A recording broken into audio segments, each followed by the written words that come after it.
start talking about whether or not the ladies were treated equally on the set. And Amelia Clark, a.k.a. the mother of George Harrison, says,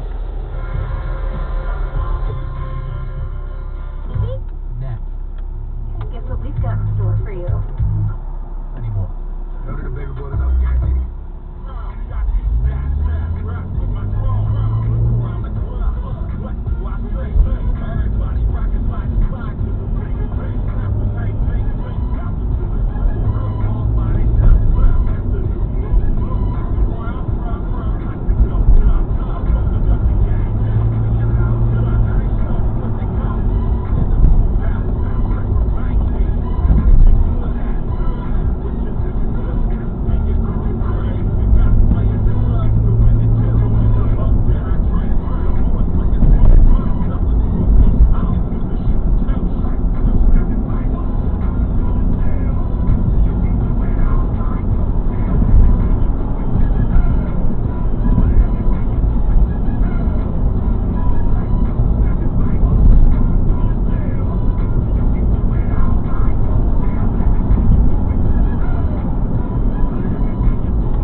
Always there.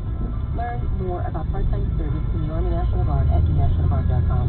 Sponsored by the Rhode Island Army National Guard. Aired by the Rhode Island Broadcasters Association at this station. Agnes was in deep trouble with the IRS. I owed the IRS a lot of money. I did not know what I was going to do. I was scared. Agnes caught a break and found out about Optima Tax Relief. So when I called Optima Tax, they guaranteed me that they were going to help me out the best that they can. And they did. Optima stopped the IRS. No more telephone calls, no more letters. Optima Tax took care of everything. I can finally sleep at night. I was stress-free. Agnes was finally free from her IRS nightmare. It was like a burden was lifted off of me, and it was a great feeling. Are you in deep trouble with the IRS? You might want to listen to Agnes.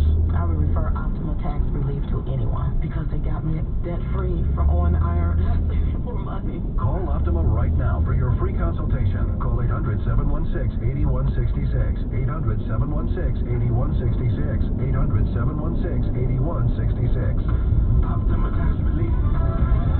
Some restrictions apply. For complete details, please visit OptimaTaxRelief.com. Eerie Tax, DEA mulch, skydiving plate, a of college friends took advantage of Colorado's marijuana laws to traffic thousands of pounds of pot out of state for sale on the black market.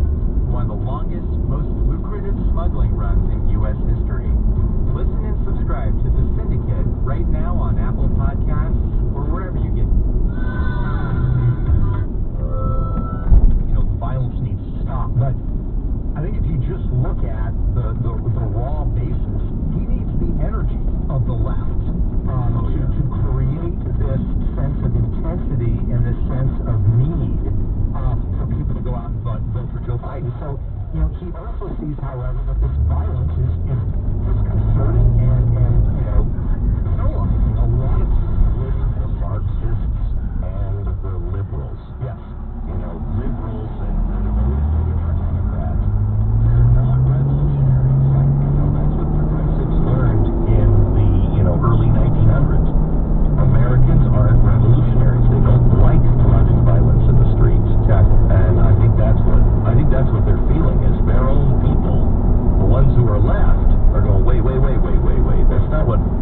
We didn't buy into this. It's a strange approach too, in that one of the groups that's fallen off the most since 2016, and talking about Trump voters and potential Trump voters, are suburban moms. It's like, what possible thought process could there be for Democrats to say, hey, let's embrace violence and looting and all these things when suburban moms are one of the most important voting blocks here? This is terrifying to people who are just, who might think Trump is a jerk or not like his policies, but they also are sending their kids to schools that they don't want to burn down.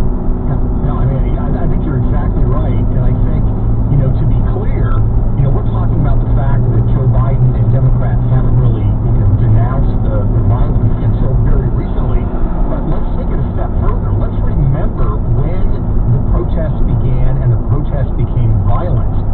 You had Joe Biden aides that were donating to bail out people who were being arrested. Now, you don't get arrested in the United States for protesting. The police don't say, you're protesting, I'm arresting. You get arrested for breaking the law, and that means assaulting a police officer, looting. So you had the Biden people that were actually contributing to bailing out people who were being.